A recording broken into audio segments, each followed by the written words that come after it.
I'm going to make a real short video. You don't need to pay anybody anywhere to talk to you anymore in any language.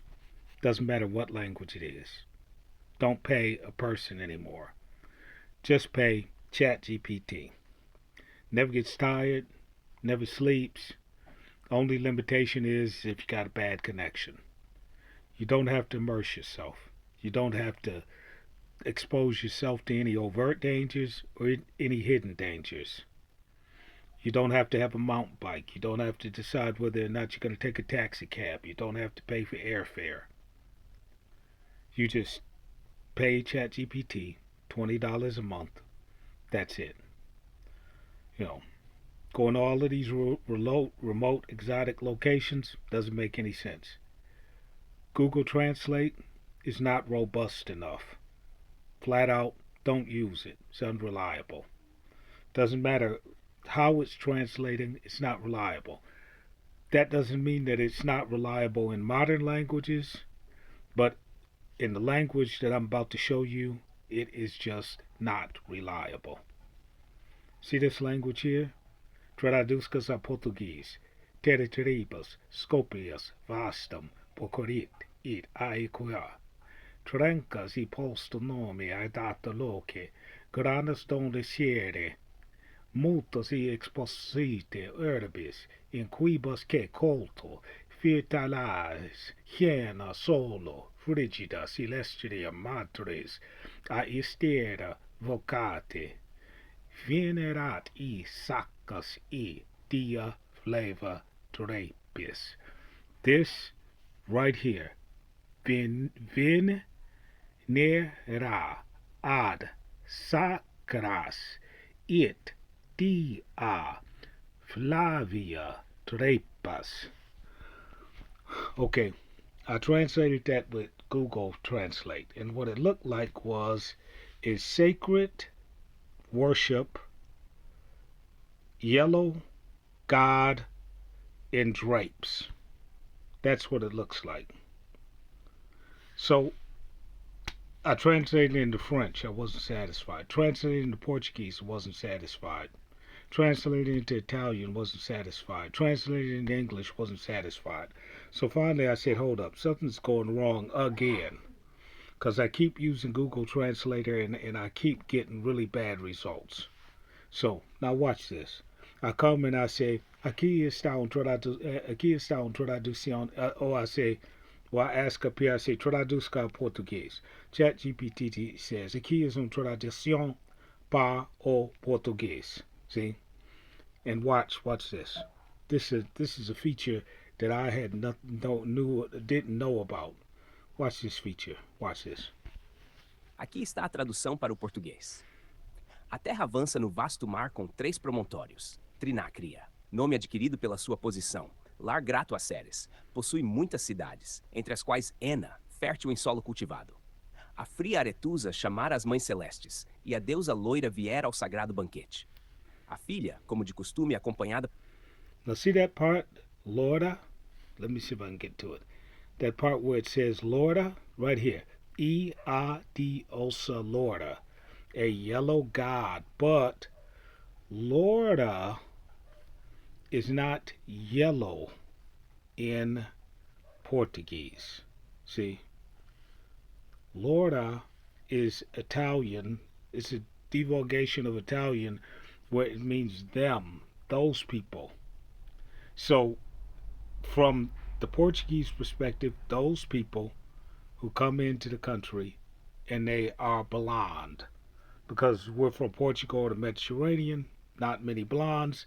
So those people, Germans that are blondes. That's what they're talking about. And that's how the Greeks would also refer to it. You know, blonde Germanic goddess. See, E diosa lorda venera a sagrado banquete. See? And that's the advantage of ChatGPT. That's just the absolute advantage. So you get it, translate it, it throws it right down there. Now, You can translate it into any language that you want.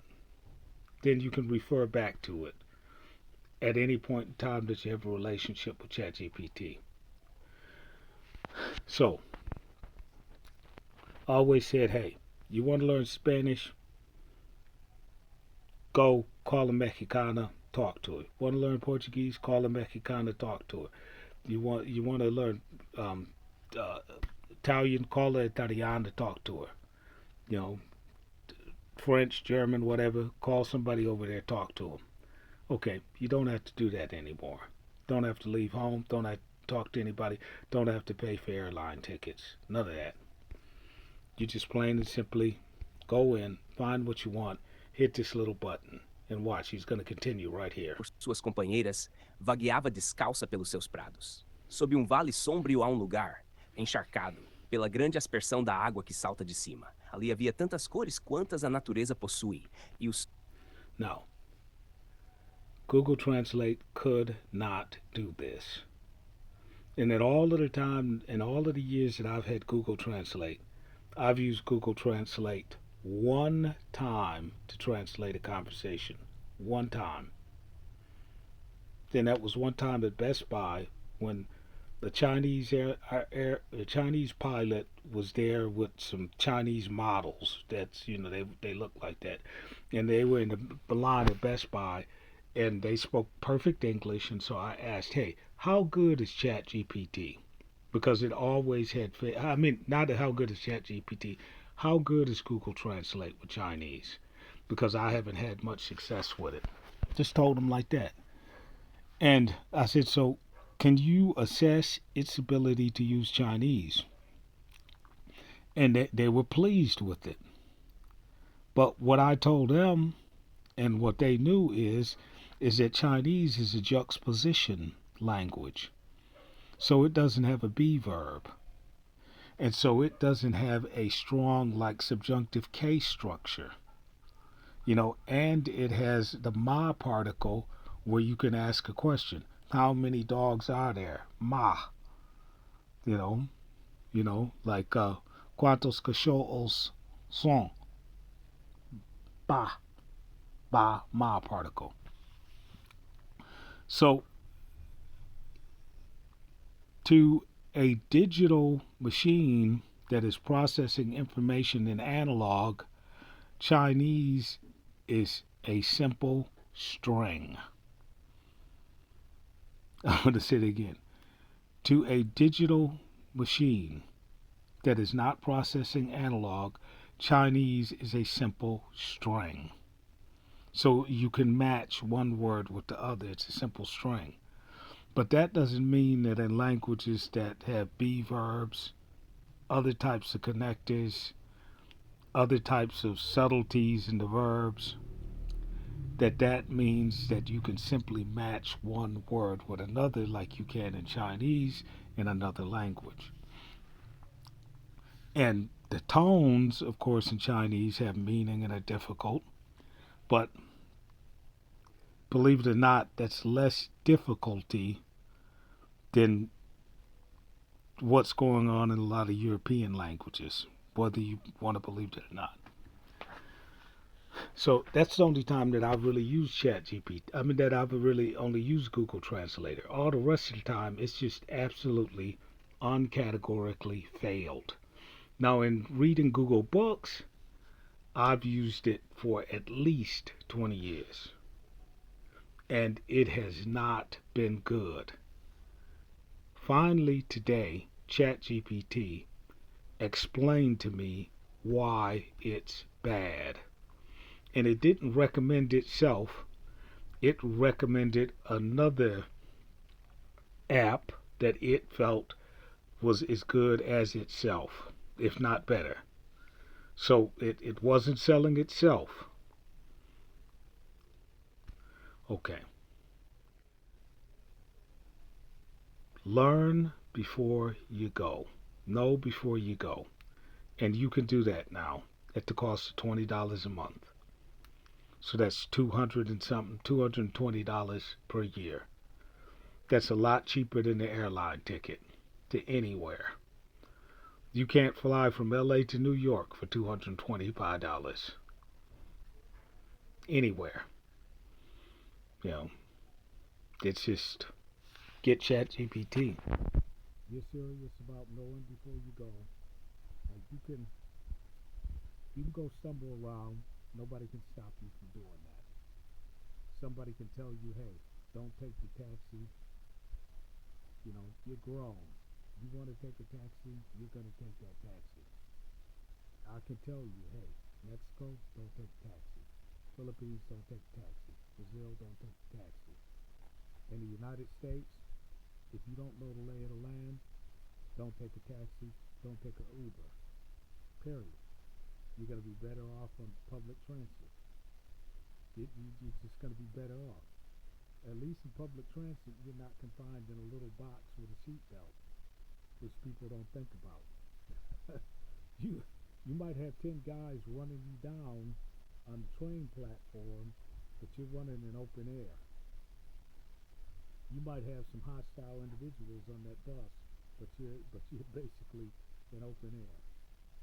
You know, you might be in the Hertz van, and the Hertz van may only take you to a specific place, but you're traveling with everyone that just got off the jet. You know, you don't have mixed passengers in there. So, you know, Robin Hood is not sitting in there with you. So, all of this can be said to you, but you're going to do what you're going to do. But you don't have to send the Filipino money anymore to learn Tagalog or Cebuano. Because I did not think the Chat GPT would do well in those, particularly in Cebuano. I didn't think the Chat GPT would do well in Cebuano. But when I said, hey, tú puedes hablar conmigo en Cebuano, and él dijo, ah, yes, it said yes, I can talk to you in Cebuano, but it said gamay, a little bit. Little bit is a lot because once I start talking to it, it's going to build its knowledge, and more people are going to talk to it, and it builds and builds and builds and builds and builds. So I invest in it. It invests in me. Okay. You don't have to send money to a Filipina anymore under any conditions. There's no reason to send money to anyone to teach you anything. You don't need Duolingo. You don't need to get that service where they're talking on video feed. You're talking on video feed. You don't need any of that anymore.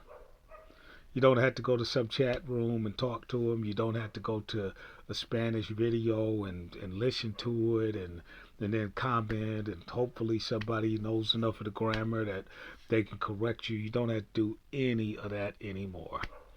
All of that is defunct, dead, passe. It's kind of like you're not riding around on stage coaches anymore. Stage coaches is still fine modes of transportation,